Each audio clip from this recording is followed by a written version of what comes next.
মিরাজকে দেখে এগিয়ে গেলেন হাসান মাহমুদ, সৈয়দ খালেদ আহমেদ। মাত্রই কন্যা সন্তানের বাবা হয়েছেন তিনি। মিরপুরের একাডেমিতে মেহেদী হাসান মিরাজ এদিন একাকী অনেক সময় অনুশীলন করেছেন। তপ্ত গরম আর ভ্যাপসা অবস্থায় মিরাজ বারবার হাঁপিয়ে উঠছিলেন, আবার একটু বিশ্রাম নিচ্ছিলেন, জিরিয়ে নিচ্ছিলেন, পানি খেয়ে আবারও অনুশীলন করেছেন। লম্বা সময় ধরেই মিরাজকে দেখা গেছে অনুশীলন করতে। নিজে ব্যাটিং করার পাশাপাশি পাশের নেইটে কেমন ব্যাটিং হচ্ছে সেটার দিকেও নজর ছিল মিরাজের। মাত্র এক সিরিজ আগেও বাংলাদেশের টি-20 দলের বেশ অবধারিত সদস্যই ছিলেন মেহেদী হাসান মিরাজ, কিন্তু শেষ পর্যন্ত টি-20 স্কোয়াডে জায়গা হয়নি মিরাজের। এই সময়টাতে নিজের স্ত্রীর পাশেও ছিলেন তিনি। কন্যা সন্তানের বাবা হয়েছেন সদ্যই। গত বিপিএলের ম্যান অব দ্য টুর্নামেন্ট হয়েছিলেন মেহেদী হাসান মিরাজ।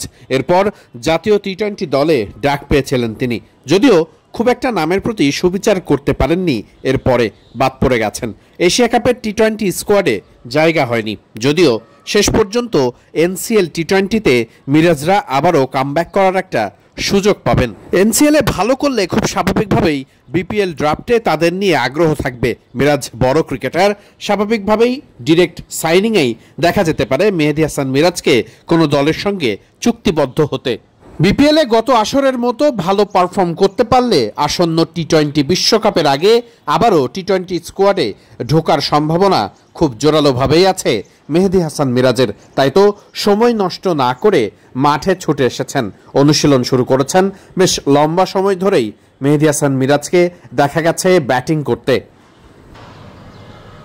টেস্ট এবং ওয়ানডে ফরম্যাটে মেহেদী হাসান মিরাজ বাংলাদেশেরই অন্যতম সেরা ক্রিকেটার। টি-20তে কিছুটা পিছিয়ে আছে, নিশ্চিত করেই মেহেদী হাসান মিরাজ সে ব্যাপারটাতেও এগিয়ে যেতে চাইবেন। ইতিমধ্যেই মেহেদী হাসান মিরাজ ব্যাটিং টেকনিকটা আর একটু বদলে নেওয়ার কাজটা শুরু করেছেন ভালোভাবেই। একটু বেশি আক্রমণাত্মক ক্রিকেট খেলা, একটু বেশি সিঙ্গেল বের করা, ডট বল কম খেলা, এগুলো নিয়ে কাজ করতে দেখা গেছে মেহেদী হাসান মিরাজকে।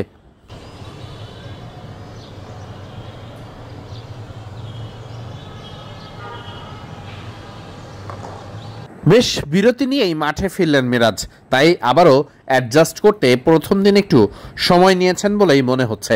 বড় শট খেলার বদৌলতে আই কন্ট্যাক্ট, হ্যান্ড আই কোঅর্ডিনেশনের দিকেই নজর দিতে বেশি দেখা গেছে মেহেদী হাসান মিরাজকে। দারুণভাবেই নেটে ব্যাট বলের যে মুর্শিয়ানা সেটা পোক্ত করার জন্য যে ধরনের ইনিশিয়াল অনুশীলন দরকার সেটাই করেছেন তিনি।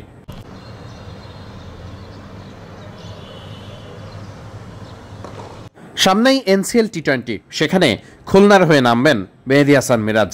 নিজ বিভাগের হয়ে কতটা ভালো করবেন তিনি সেটাই দেখার।